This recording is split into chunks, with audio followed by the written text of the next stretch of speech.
What's up, guys? This is Crypto James talking to you today about MobileCoin. Now, it's got a pretty damn good market cap. This is one that actually did really well in terms of price in the last bull cycle. I am not at all convinced it's going to reach those peaks in the next bull cycle. I'll explain why in this vid. And maybe it's more of a personal perspective than it is than a completely fair one, but I'll talk about that in this video. Before I get into any of it though, guys, if you're new to the channel, these are the first 26 coins that I did videos about on the channel. In those videos, I showed everyone that I was buying these cryptos up because I thought they were quality. I thought they were going to have significant profits, and you can see what the profits would have been if you would have put $100 into each one when I released the videos about them, and you'd sold 18 months on.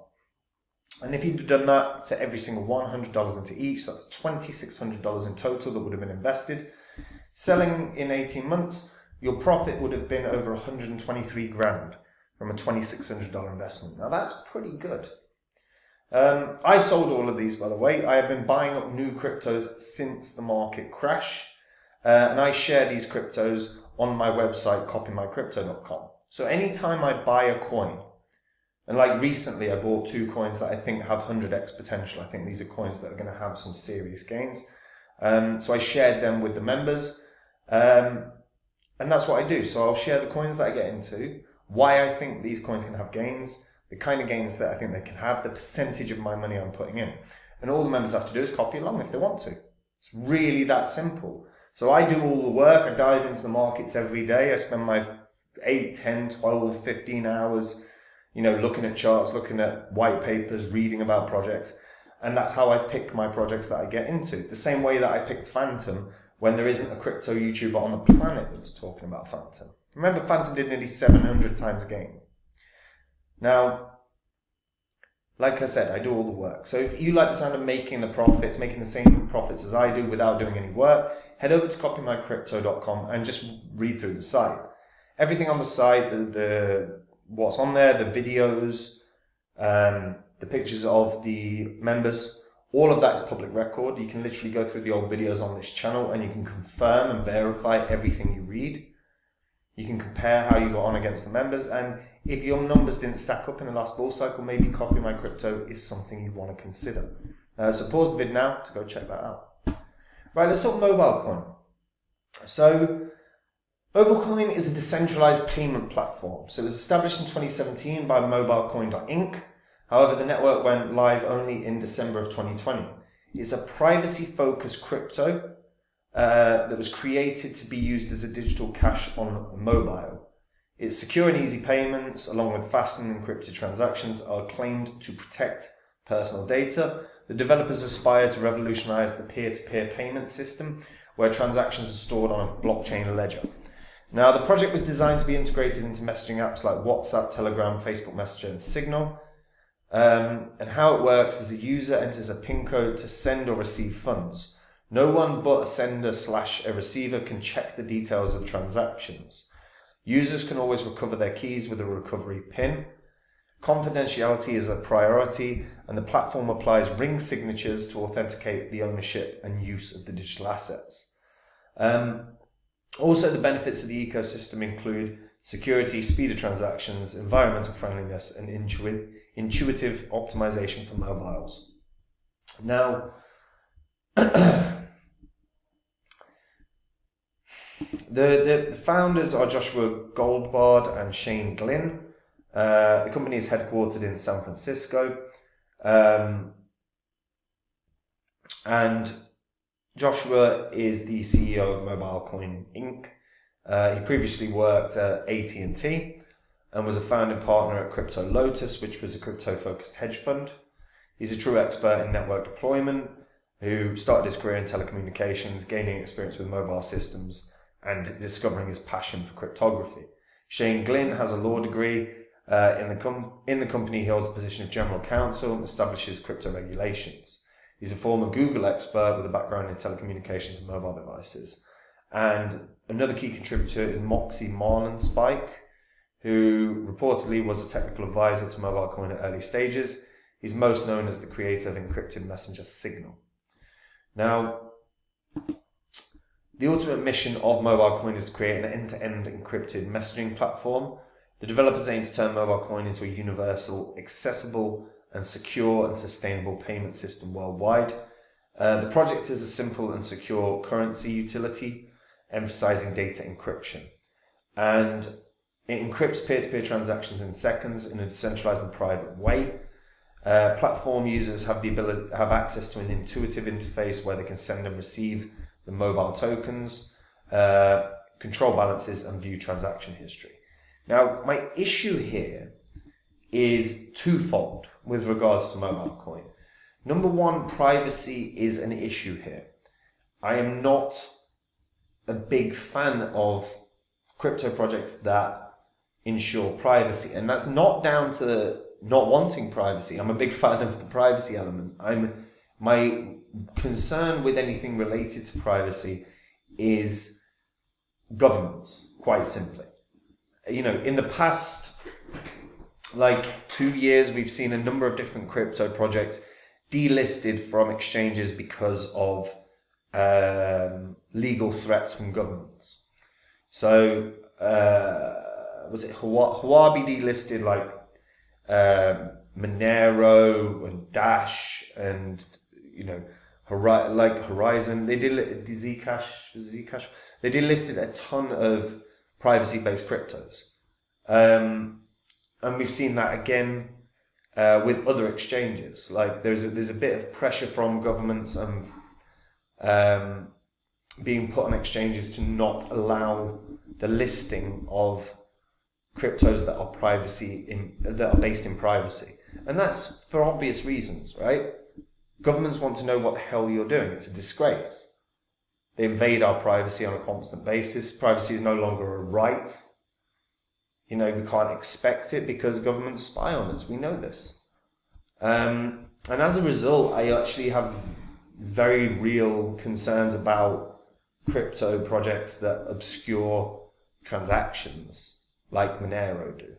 Because what will end up being done by governments, whether that's EU, US, UK, whoever, it's going to be, we need to see what's happening, because otherwise those funds could be used for money laundering, funds could be used for terrorism, those funds could be used for whatever, X, the thing that we're all scared of. And that's what they've already done.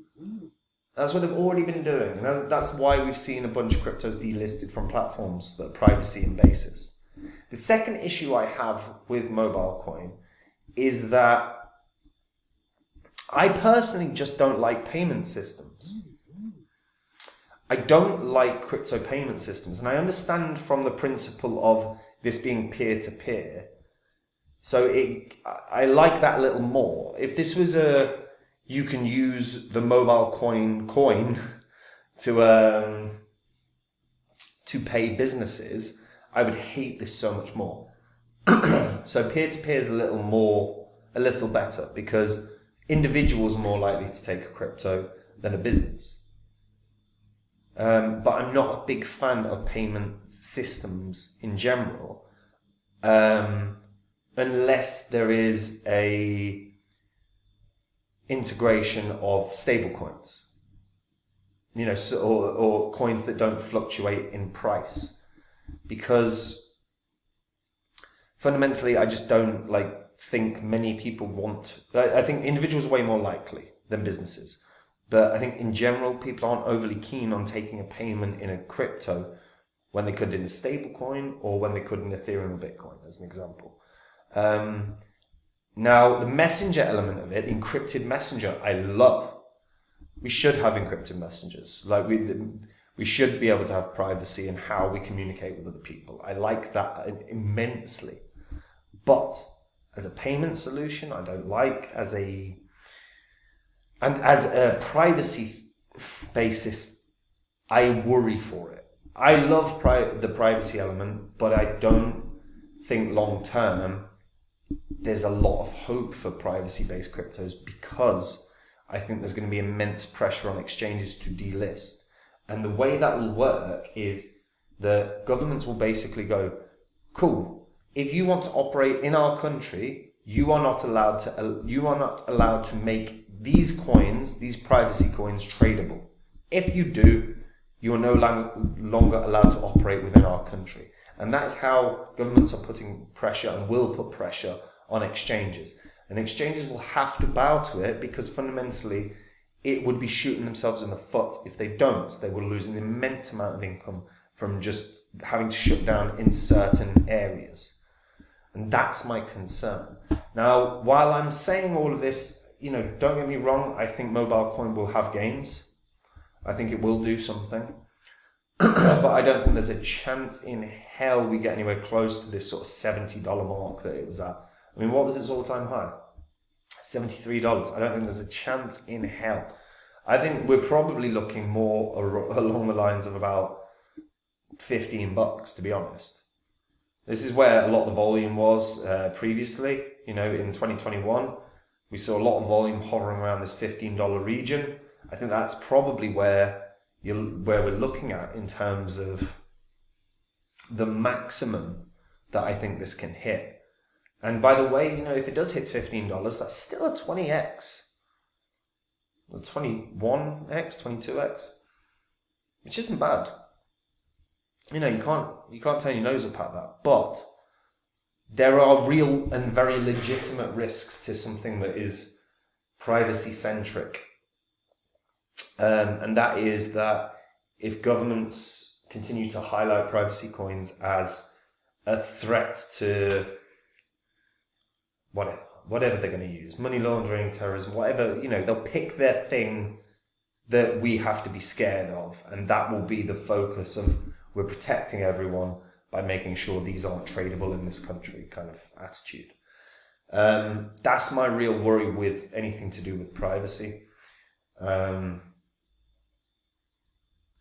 the only way that changes is if everyone stands up and doesn't bow to pressure. But fundamentally, businesses like centralized exchanges are going to bow to pressure, because you'd be talking about billions of dollars that they're going to lose if they want to fight that battle. And I just don't think, other than Binance, I don't really think there's any of the exchanges are willing to have that fight. I don't even think Binance are, by the way. I just think they're more capable of doing it because of their money. But yeah, I still think MobileCoin can hit $15 is the maximum I think it can hit. I honestly look at it and I go, it's probably going to be a $10 coin. It could feasibly hit $15. There's a lot of volume around that mark. But the real risk is, look, if it's identified as a risk to the status quo, or whatever the turn of phrase is that the EU or the US or the UK government want to spin, it could just be delisted from too many places, and then the volume isn't coming through, and then it's not going to be traded. And that's my worry for it. I love the encrypted messenger feature. That's exactly what we all should have. We should have the privacy of our messages. But again, it's not in the interest of the powers that be. And that's my concern. Maybe I'm being a bit conspiratorial, but that's how I feel. Does anyone else share those sort of concerns with regards to just privacy coins and government in general? If you don't want to necessarily comment on MobileCoin, just have a rant about government. I quite enjoy reading them. They're really fun. If not, a bit frustrating and annoying, because that's how I feel. But yeah, I don't know. Anyway, if you're a returning viewer that hasn't subscribed, or a new viewer that hasn't subscribed, hit the subscribe button. You're going to get information and perspectives on this channel that you don't get anywhere else, so don't miss them. And guys, if you want to take the work out of your crypto investing, if you want to have the success in the crypto space without having to do any work, that's what copymycrypto.com is. It's a website I run. I dive into the markets for hours every day, 8 hours, 10 hours, 12 hours, 15 hours, every single day. I find the coins that I think are going to be winners, like I said with Phantom, when no crypto YouTube on the planet was talking about Phantom, and I share them with the members. I've recently added 2 coins to my portfolio. These coins I think can 100x in the next bull cycle. I will be adding more coins as well as adding to those positions. If you want to learn about the coins that I'm in, if you want to copy along to the coins I'm in, if you want to make the profits I make, but do no work, then go to copymycrypto.com and just read through the site. Read through the site, watch the videos on the site, look at what the members achieved since joining the site, and then you can verify everything that you've read, watched, and seen on this YouTube channel's history. And you can make an informed decision if this is something that you want to try. And maybe I'll see you there. Otherwise, I'll see you all soon. Take care. Bye-bye.